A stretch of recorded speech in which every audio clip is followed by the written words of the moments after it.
l'amélioration de la compétitivité. Et on sait bien que dans la compétitivité, il y a un facteur hors coût, il y a un facteur coût, et il y a un facteur coût dans le coût du travail, et qu'à court terme, le coût du travail est trop cher en France. La France reste l'un des pays les plus chers d'Europe pour le coût de sa main-d'œuvre. Nous sommes, Axel de Tarlé, nettement plus chers que l'Allemagne. Aujourd'hui, la politique fiscale en France a atteint les limites de l'acceptabilité. La France est de loin le pays où les entreprises paient les impôts les plus élevés. Et ça, c'est un problème pour la croissance et l'emploi. C'est la douche froide. Eurostat a publié hier ce Hit Parade 2013. Donc on a comparé les coûts du travail dans 28 pays européens et nous sommes 5e. Et c'est une bizarrerie française. Malgré la forte croissance du chômage, les salaires augmentent à peu près comme avant. Alors que dans la quasi-totalité des pays européens, y compris l'Allemagne, les salaires ont stagné, voire diminué. En Irlande, en Espagne, au Portugal, en Grèce. Ça n'est pas normal qu'en temps de crise, les salaires augmentent de 1,7% alors que l'activité ne bouge pas, l'activité est la même. Le constat est absolument indéniable. La courbe du chômage en France suit la courbe des hausses de salaire. Et oui, le SMIC est trop haut, à 9,53 € brut de l'heure.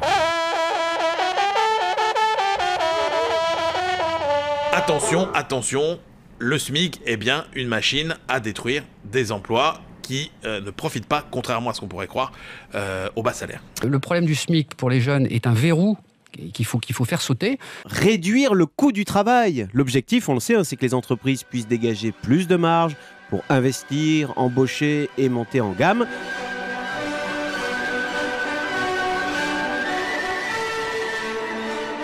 Pourquoi ne pas créer, on appelle ça des petits boulots, c'est un peu péjoratif, des boulots, du travail, payés moins que le SMIC. Il vaut mieux que quelqu'un, en effet, ait un travail, même de 20 heures, de 25 heures, qui soit payé sous le SMIC. J'appellerais pas ça des petits boulots, je vois pas en quoi ce sont des petits boulots. Et qui puisse avoir le pied dans l'entreprise. Et donc vous pouvez essayer de mettre comme ça des jeunes le pied à l'étrier. Un petit boulot, c'est mieux que pas de boulot. Qu'ils puissent y accéder, on le baisse, ce SMIC, en baissant les charges. Moi, je pense qu'il vaut mieux des petits boulots à 500 € que pas de boulot du tout. C'est ce que je pense. Il vaut mieux vivre avec 80% par exemple d'un SMIC net de 840 et quelques euros qu'avec rien du tout, qu'avec zéro.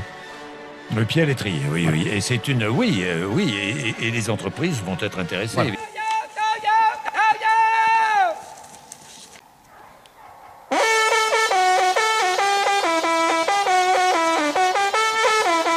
Après, vous avez des groupes d'experts sur le SMIC, qui sont absolument pas des experts de droite, des économistes libéraux, qui sont des gens généralement plutôt modérés, voire plutôt à gauche. Et je crois que tous les économistes un peu sérieux de droite ou de gauche, c'est qu'il y a un problème de coût du travail au niveau du SMIC pour des jeunes qui sont non qualifiés et qui n'ont aucune expérience professionnelle.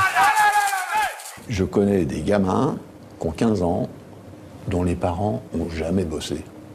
Et là, quand je discute avec eux, on n'est pas sur la même planète. Je rappelle que ce sont des jeunes qui sont sortis du système scolaire, souvent, en sachant à peine lire et écrire, parfois. Donc il y a quand même un vrai problème. Des quantités de gens dont c'est le métier qui sont quand même pas des perdreaux de l'année, si vous voulez, et qui s'amusent pas à agiter ce genre de questions socialement périlleuses pour rire. Expérimentons.